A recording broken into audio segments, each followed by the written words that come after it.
Hi everyone, myself Kirtika from IT department from Erode Secondary Engineering College. I'm going to discuss about computer networks. First, let's see what is computer network. It is a collection of devices that are connected in various ways.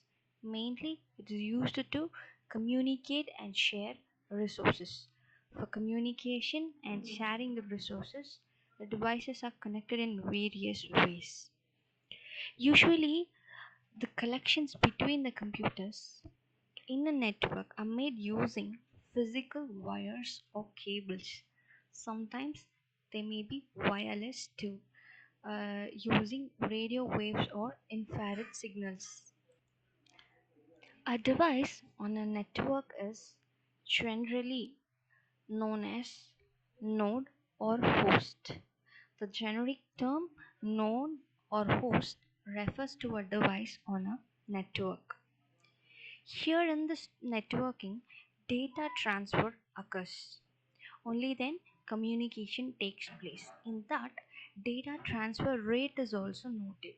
What is data transfer rate in a sense? The speed with which data is moved from one place on a network to another. Here in computer networks, data transfer rate is a key issue. These computer networks has only two interactions. One is from the client side, another one is from the server side. The client is the customer who gives the request, and server is the place where data are stored and it is given back to the client as a response. These computer networks have opened up an entire frontier in the world of computing called client or server model. Here in this networking, there are two types of servers. The first one is file server, the next one is web server. What is file server in a sense? It is a computer that stores and manages files for multiple users on a network. There will be multiple users for accessing, and for them the files stores this file server stores and manages files on a network. The next one is a web server. It is a computer dedicated to responding to requests from the browser client for web pages. This web server is just nothing but it actually gives the request of the client. Here, mainly local area network that is known as LAN is used. LAN is actually a network that connects a relatively small number of machines in a relatively close geographical area. In this, various configurations called topologies have been used to administer LANs, that is, local area networks. It is of three topologies, or it consists of three topologies: ring topology, star topology, and bus topology. In this, the ring topology is a configuration that connects all nodes in a closed loop with on which messages travel in one direction. This ring topology will be connected in a closed loop in which nodes are connected in closed loop on which messages travel in only one direction. Star topology, it is a configuration that centers around one node to which all other nodes are connected, through which all messages are sent. And the third one is bus topology. In this, all nodes are connected to a single communication line. It will be having a single communication line in which that carries message to both the directions. In this picture, you can able to view the three topologies. The first one is ring topologies. You can able to view nodes are connected in a single directions, and on the data or the data access will be done in only one direction. And whereas in the star topologies, you will be having a centralized hub from which all other nodes are interconnected. And the third one is bus topology. You can view your nodes are connected to a single line in which data are accessed, and it can travel in both the directions. These are the three topologies used in LANs, and a bus topology called Ethernet. It has become the industry standard for local area networks. The next type of network is wide area network, which is probably known as WAN. In this, a network connects two or more local area networks over a potentially large geographic distance. In a large geographic distance, you're able to connect two or more local area networks. For this purpose, WAN is probably used.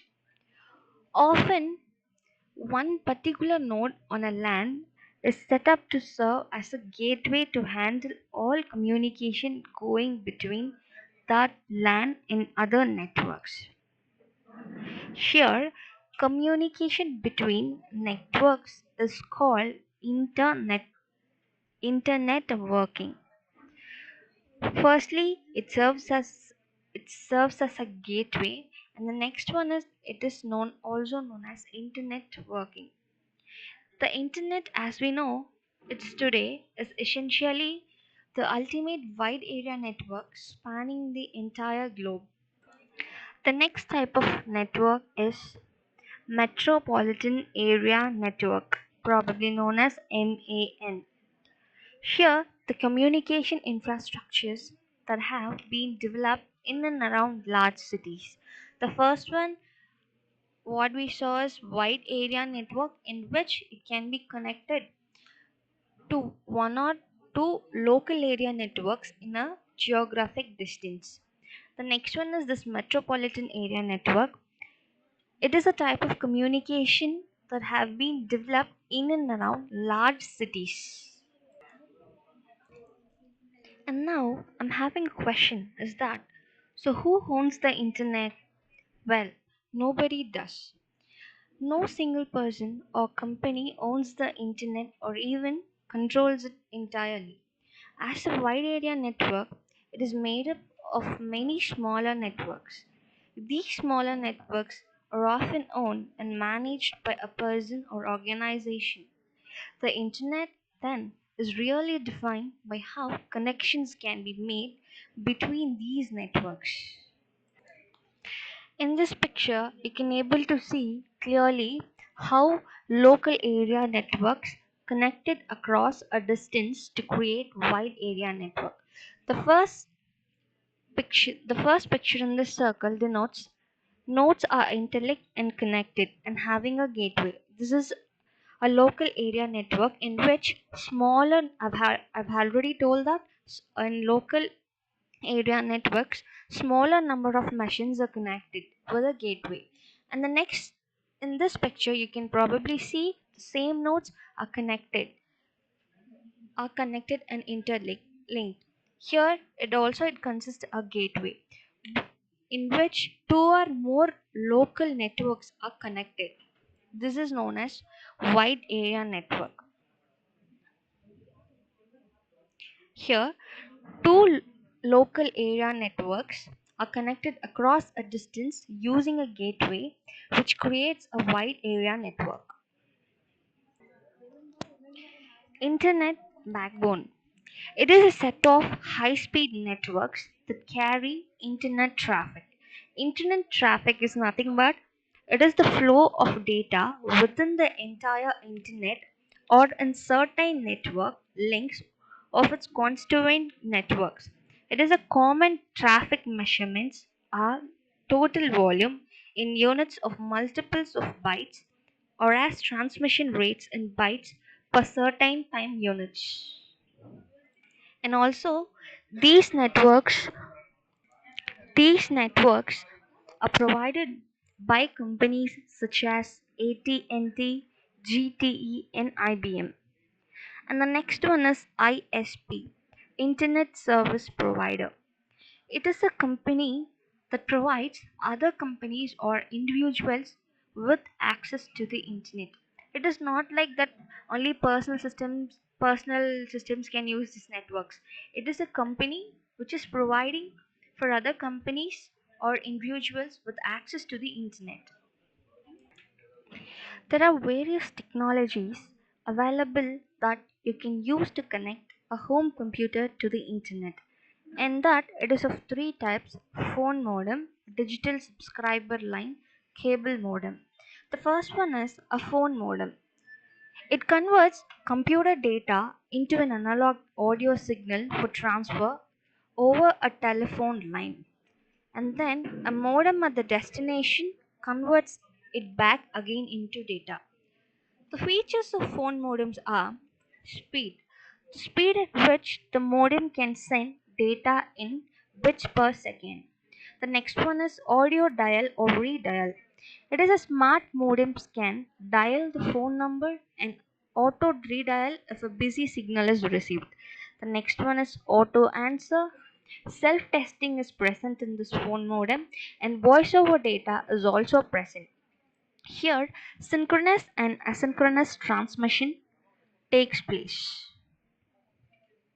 The second one is a digital subscriber line, probably known as DSL. It uses regular copper phones lines to transfer digital data to and from the phone company's central office. This digital subscriber line is a high speed connection that utilizes the same cables as a standard telephone line. This DSL uses modems that utilize existing phone lines to transmit high bandwidth content like multimedia or video to customers. It delivers dedicated point to point network connections to public and also provides high speed internet connectivity that is much faster than traditional dial up connection. With DSL users can expect download speed of up to 25 MBs and upload speed of up to 3 MBs depending on the type of DSL service and the distance from the service provider. DSL is typically used by telephone companies to offer data, video, and voice services over these existing copper telephone lines. And the third one is a cable modem that uses the same line that your cable TV signals come in on to transfer the data back and forth. These cable modems work as digital translated. They receive data signals from your ISP's network, then immediately translate them into a digital language for your routers to distribute across your local network via wired Ethernet or Wi-Fi connection. The main features of cable modem is that it is having fast speeds, reliable internet connection, it is easy to set up and manage, and it supports remote troubleshooting, DOCSIS compatibility for more bandwidth channels. The next internet connection is broadband. It is a connection in which transfer speeds are faster than 128 bits per second. These DSL connections and cable modems are broadband connections. The speed for downloads, that's getting data from the internet to your home computer, may not be the same as uploads, that is, of sending data from your home computer to the internet. This broadband usually refers to various high-speed capacity transmission technologies that transmit data, voice, and video across long distance and at high speeds. Common medium of transmission include coaxial cables, fiber optic cables, and radio waves. Broadband is also connected and removes the need for dial-up. The main advantage of broadband is that it allows teleworkers opportunities to more readily live and work in locations of their own choosing without having to be within computing distance of a corporate center or another base location. Study shows that computers drive 53 percentage to 77 percentage less on days they telecommunicate than on days when they drive into work. The basic function of a broadband service is it provides a higher speed of data transmission. Broadband provides access to the highest quality internet services such as video conferencing or telehealth that require large amount of data transmission. Not only this, internet services are delivered using multiple technologies with the most common type of broadband connection being cable, fiber optic, DSL, fixed wireless and satellite. The next topic is packet switching. To improve the efficiency of transferring information over a shared communication line, messages are divided into fixed size numbered packets. You'll be seeing in this picture, these messages are divided into fixed size packets. The network device called routers are used to direct packets between networks. Routers are used to direct packets between the networks. Packet switching is a method of transferring data to a network in form of packets. In order to transfer the file fast and efficiently manner over the network and minimize the transmission latency, the data is broken into small pieces of variable length called packets. At the destination, all the small parts have to be reassembled belonging to the same file. A packet composes of a payload and various control information, no pre-setup or reservation of resources needed. This packet switching uses store and forward technique while switching the packets. While forwarding the packet, each hop first stores the package then forward. This technique is very beneficial because packets may get discarded at any hop due to some reason. More than one path is possible between a pair of sources and destinations. Each packet contains the source and destination address using which they independently travel through the network. In order, packet belonging to the same file may or may not travel through the same path. If there is congestion at some path, packets are allowed to choose different paths possible over an existing network.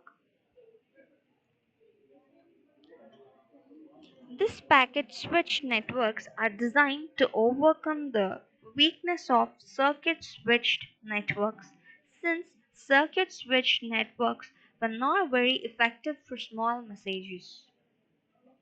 One of the main advantages of packet switching is that it allows multiple packets to be transmitted simultaneously across the network, which makes more efficient use of network, which makes the circuit switching. However, packet switching can also introduce delay to the transmission process, which can impact the performance of network applications. Some of the types of delays that occur in packet switching is transmission delay, propagation delay, processing delay, queuing delay. The first delay is transmission delay. This is the time it takes to transmit a packet over a link.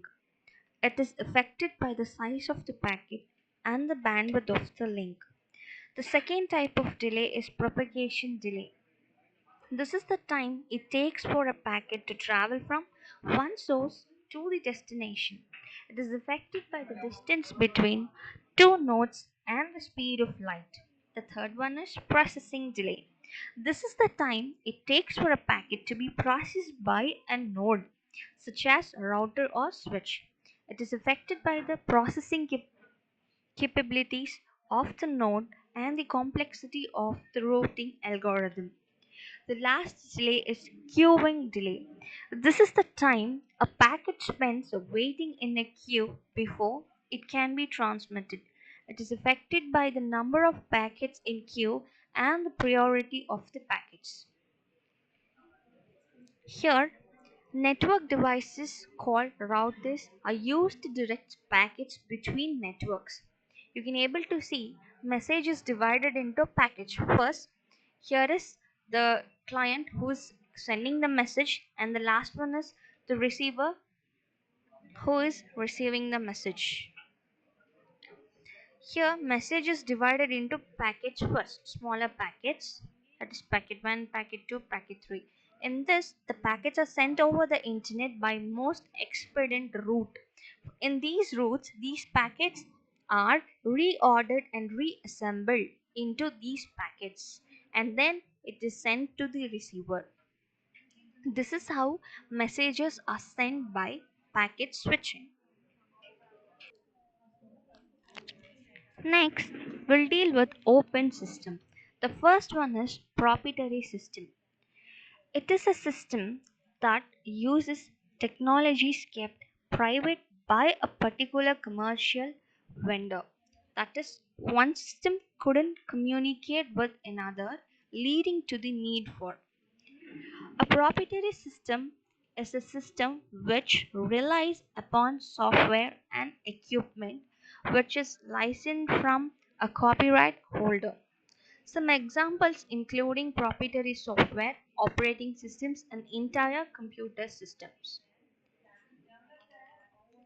It is also a trademark or otherwise the intellectual property of manufacturers not which is not in the public domain. What is proprietary system versus open system? In essence, proprietary refers to software that is owned by the individual or company who published it. Open source refers to software that is available for anyone to access or change the code. The second one is interoperability. This is the ability of a software and hardware on multiple machines and from multiple commercial vendors to communicate, leading to. It allows for communication between two foundational systems. For example, when two of the same electronic health record systems exchanging patient information between two different doctors' offices. The main feature is that it involves two or more systems that need to be set up to exchange, access, and understand the shared data from the other system. This process requires a syntactic approach, allowing systems to adopt standard data formats and structure protocols. The third one is open systems.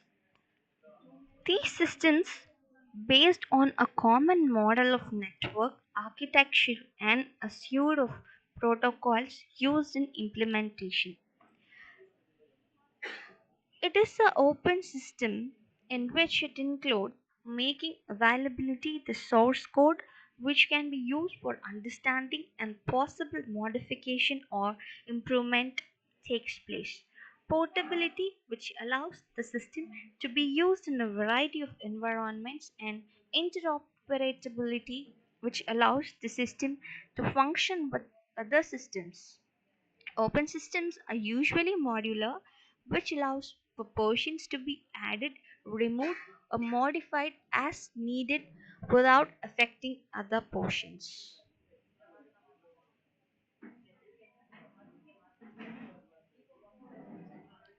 This is even true for open hardware standards.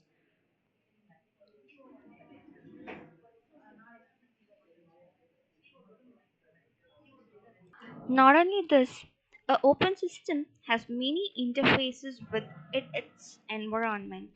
It permits interaction across its boundary. It receives input from and delivers output to the outside. The International Organization for Standardization (ISO) established the Open Systems Interconnection Reference Model. In this, it consists of 7 layers. It is of 7 layers. Each layer deals with a particular aspect of network communication.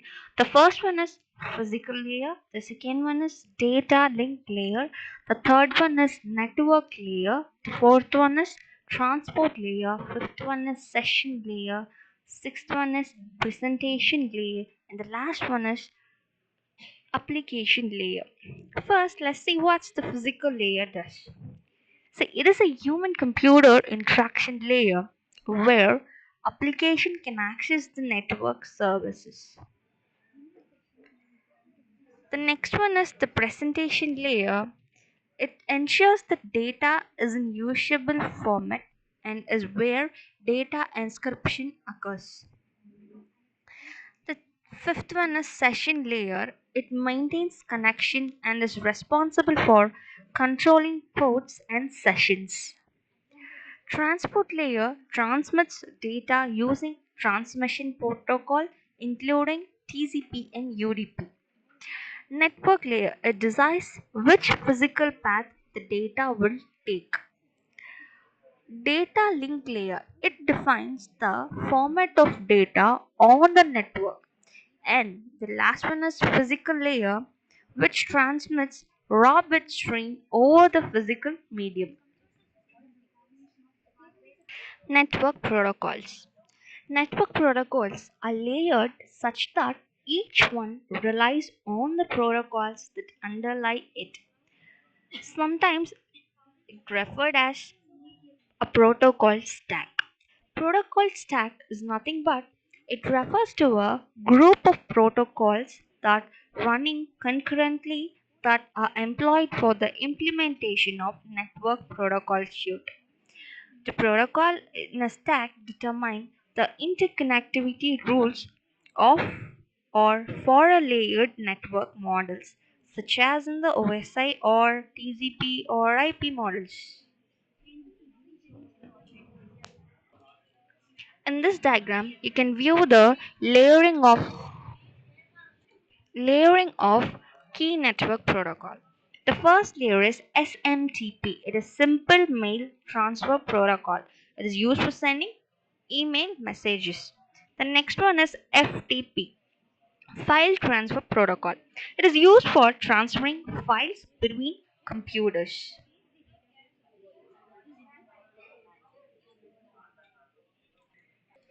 The third one is Telnet. It is used for remote terminal connections to other computers.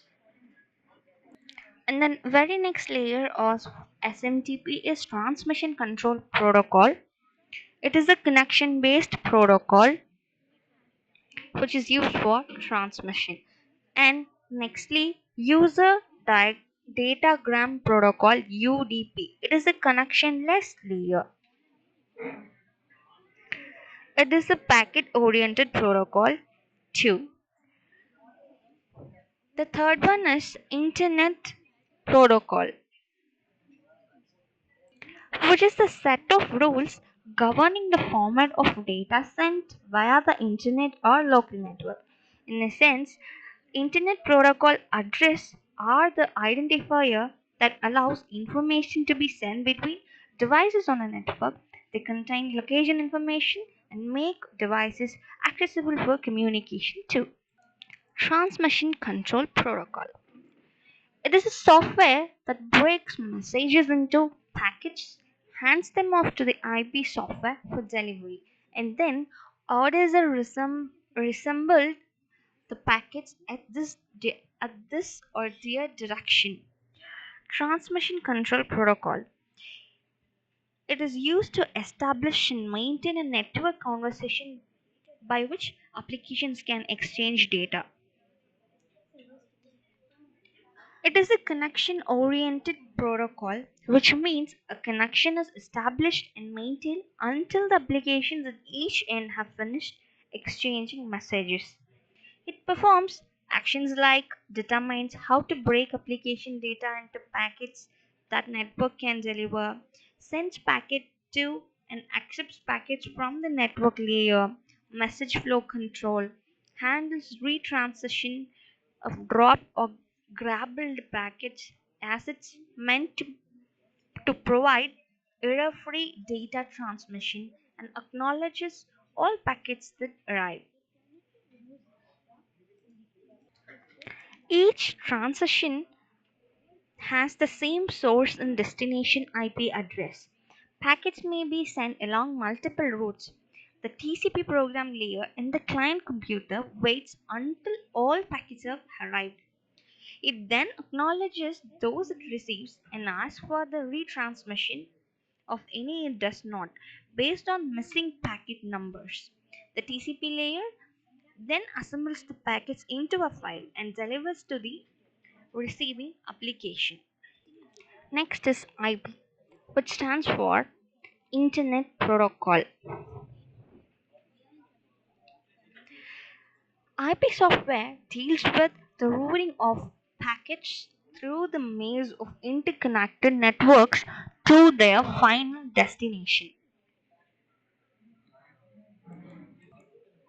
The main task of IP is to deliver the packets from source to the destination based on the IP address available in the packet headers.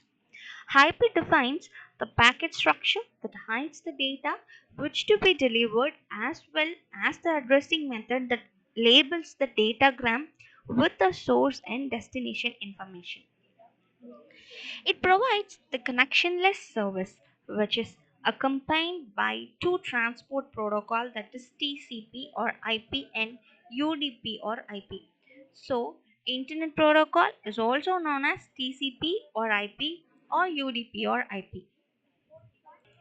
The main function of IP of the Internet is to provide addressing to the host, encapsulating the data into a packet structure, and routing the data from source to destination across one or more IP networks.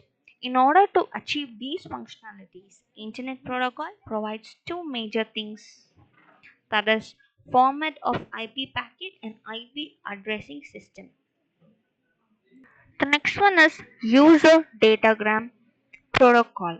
It is an alternative to TCP.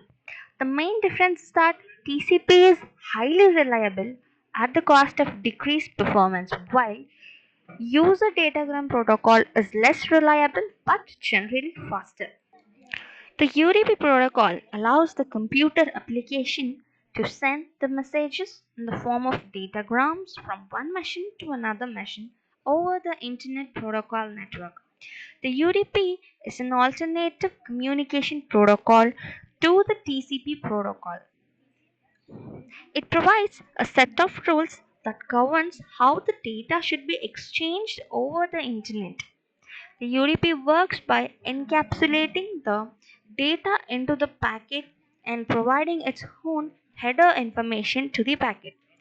Then this UDP packet is encapsulated to the IP packet and sent off to its destination. Both the TCP and UDP protocols send to the data over the Internet Protocol network. So it is also known as TCP or IP and UDP or IP. There are many differences between two protocols. UDP enables the process to process communication, whereas TCP provides host to host communication. Since UDP sends the messages in the form of datagrams, it is considered the best effort mode of communication. TCP sends the individual packets, so it is a reliable transport medium. Another difference is that the TCP is a connection oriented protocol, whereas UDP is a connectionless protocol, as it does not require any virtual circuit to transfer the data. High level protocols. Another protocols built on the foundation established by the TCP or IP protocols should. The first one is SMTP, Simple Mail Transfer Protocol. It is used for sending and receiving email. It is most commonly used by email clients including Gmail, Outlook, Apple Mail, and Yahoo Mail, etc. SMTP can send and receive email, but email clients typically use a program with SMTP for sending email. Second one is File Transfer Protocol.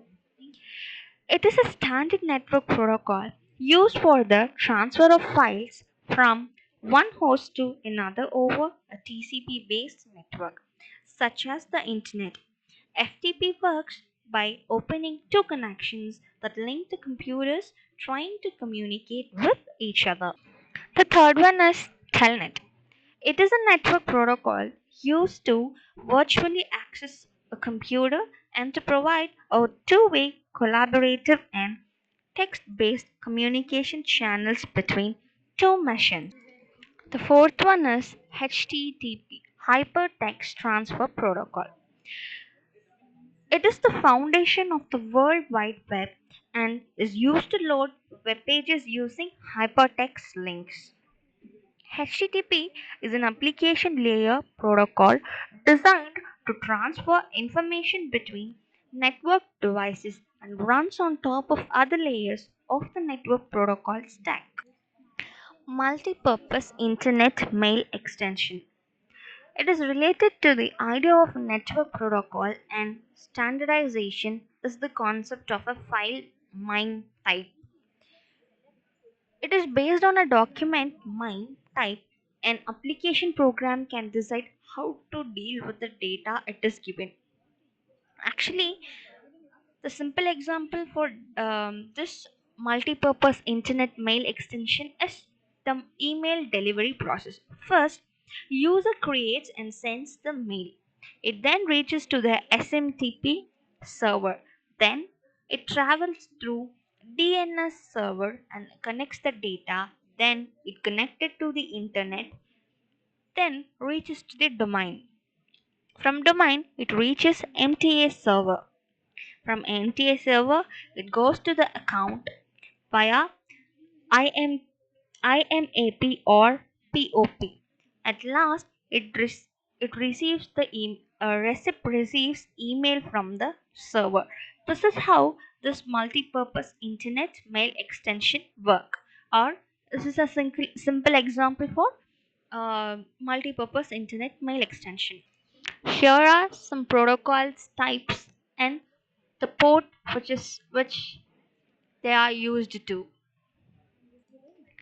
Like a port is nothing but a jack or a receptacle for some other peripheral device to plug into. The first one is echo and it is used by the port 7. Next one is file transfer protocol. The port is 21. Telnet 23. Simple mail transfer protocol 25.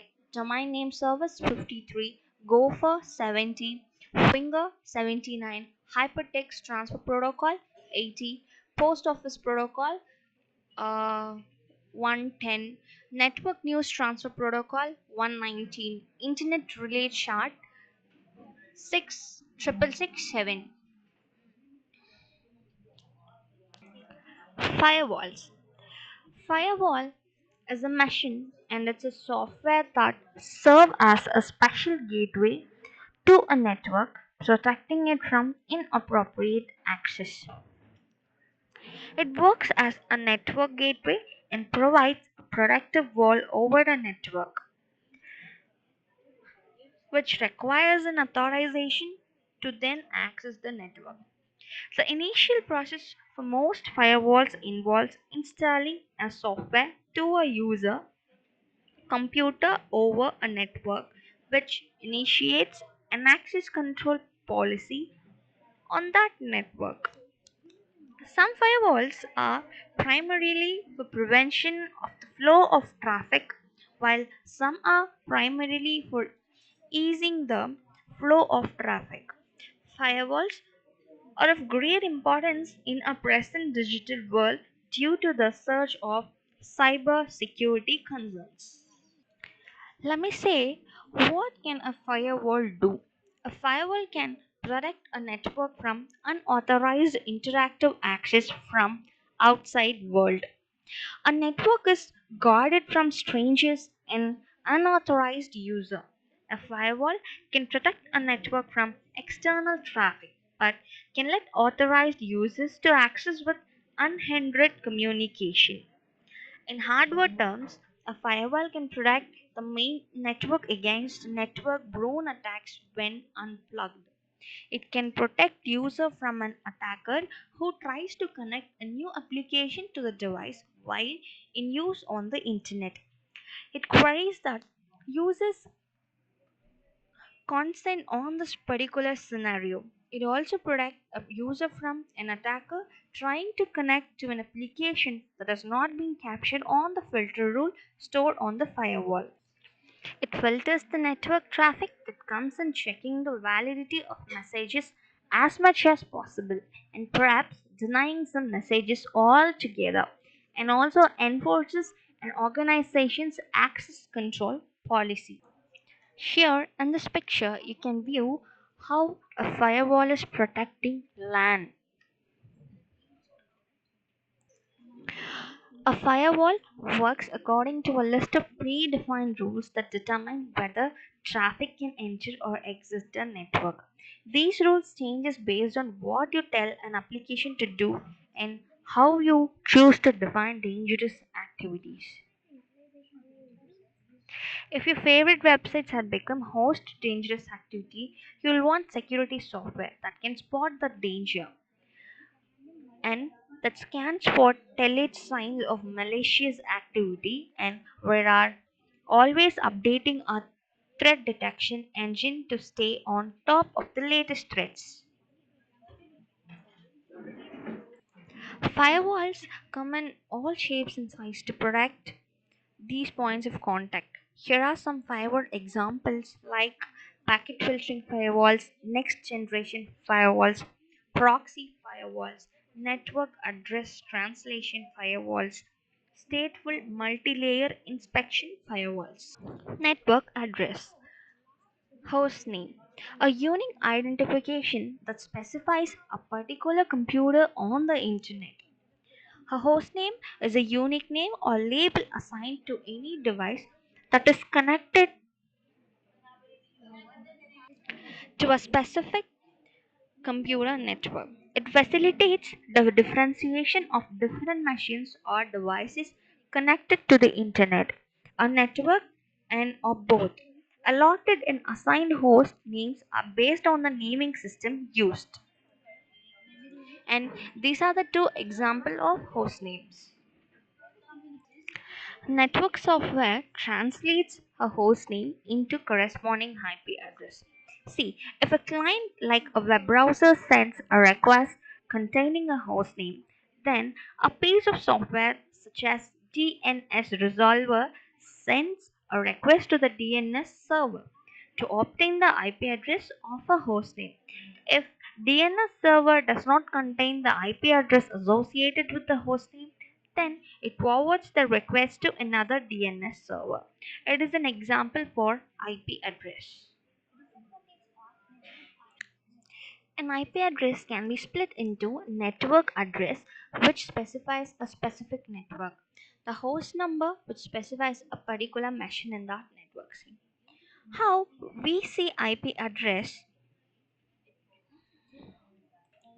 we know that an IP address is a number that represents a device on a network as the mailing address represent your home's location. But in order to actually assign and use IP addresses, you must understand the format of these numerical identifiers and the rules that pertain to them. To To us, an IP address appears as four decimal numbers separated by periods. You can see in this picture. For example, you might use a certain IP address for some device in your network. You probably notice that the four numbers making up an IP are always between 0 to 255. Have you ever wondered why? You may have also have heard people referring to the four numerical values in an IP address as octets. Octet, octet is in fact the correct term for describing the four individual numbers that make up an IP address. But doesn't it seem odd that a word whose root means 8 describes a number from 0 to 255? What does 8 have to do with those values? To understand the answers to these questions, you have to look at an IP address from your computer's viewpoint. How computers think in binary? See, computers see everything in terms of binary. In binary system, everything is described using two values or states. It is of on or off, turn, true or false, yes or no, 1 or 0.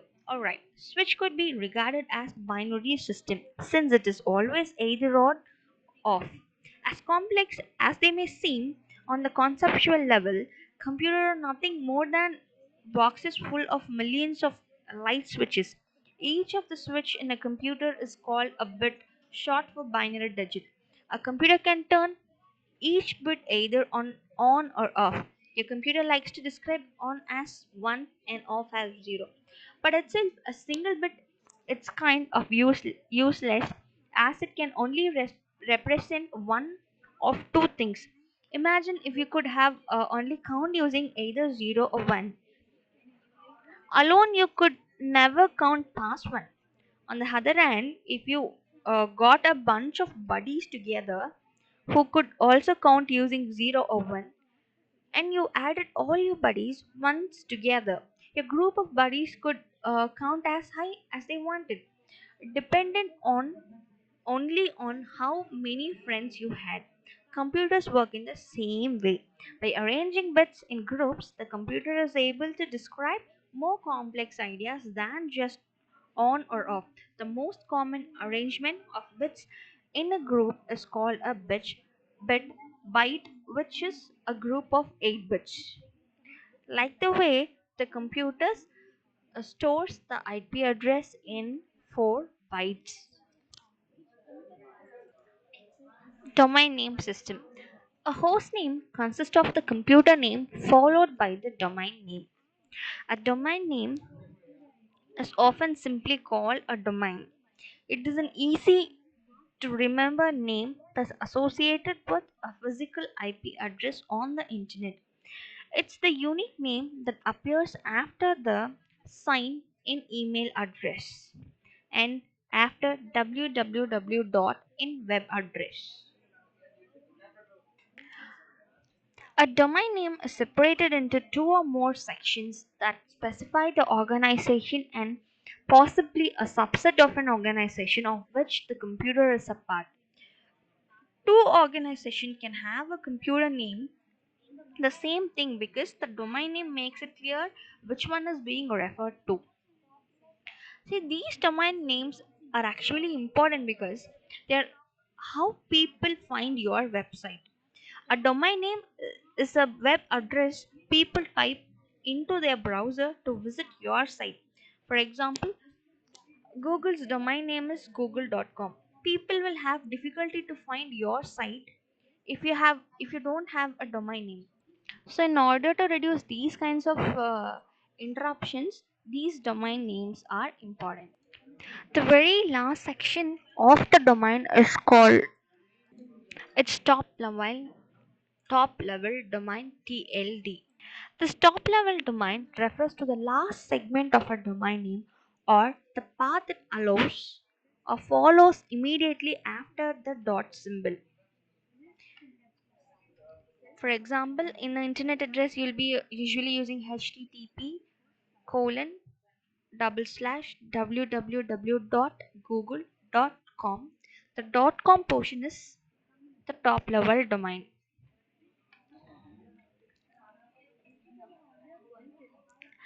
A top level domain recognizes a certain element regarding the associated website, such as its objectives like business, government, education, etc., its owner or geographical area from which it is originated. Each top level domain includes an independent registry controlled by a specific organization, which is managed under the guidance of the Internet Corporation for assigned names and numbers.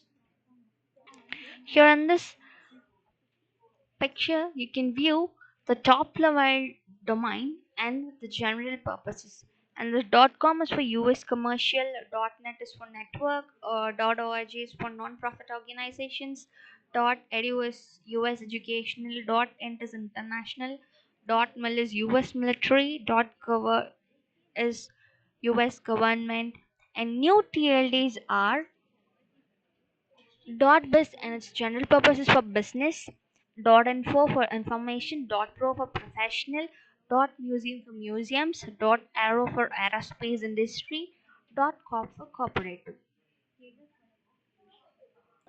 According to IETF, there are four top level domain names that are reserved and are not used in production networks inside the worldwide domain name system. The first one is .example. It is only available to use in example. .valid only available to use in invalid domain names. .localhost only available to use in local computers. And the last one is .test. It is only available to use in tests.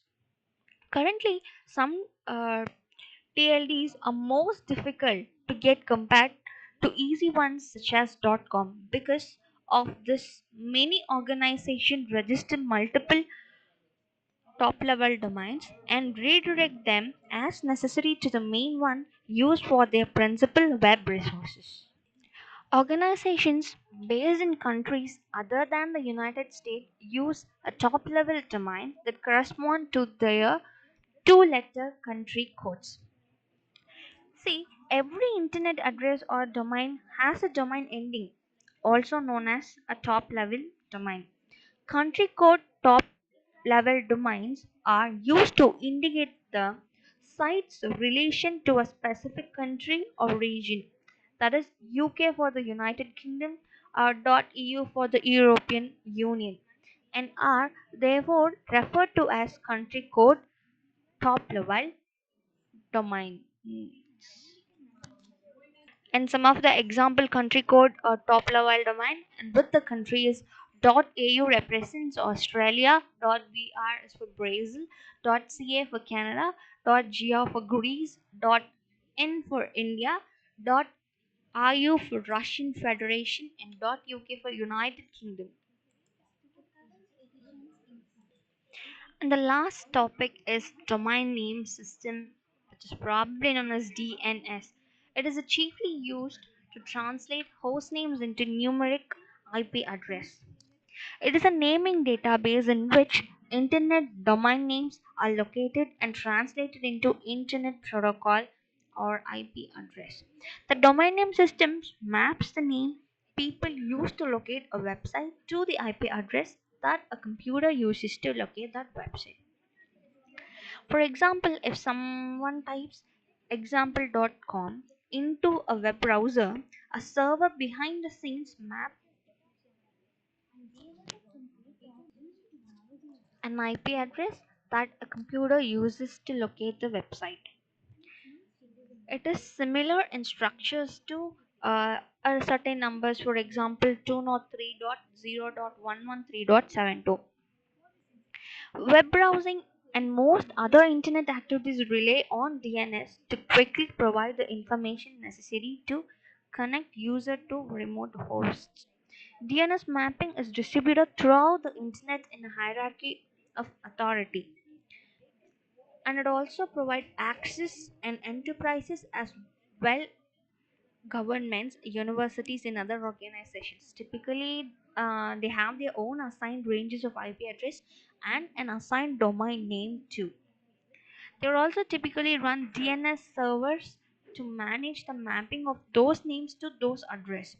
Most uniform resource locators are built around the domain names of the web server that takes client requests. It is also an example of a distributed system in which data is distributed to various forms. If that server can resolve the host name, it does so. If not, the server has another domain name server. Since DNS has been consistently updated and expanded to accommodate the increasingly complex internet, today large ubiquitous information technology companies like Microsoft, Google offer their own DNS hosting services. And that's all about today's session.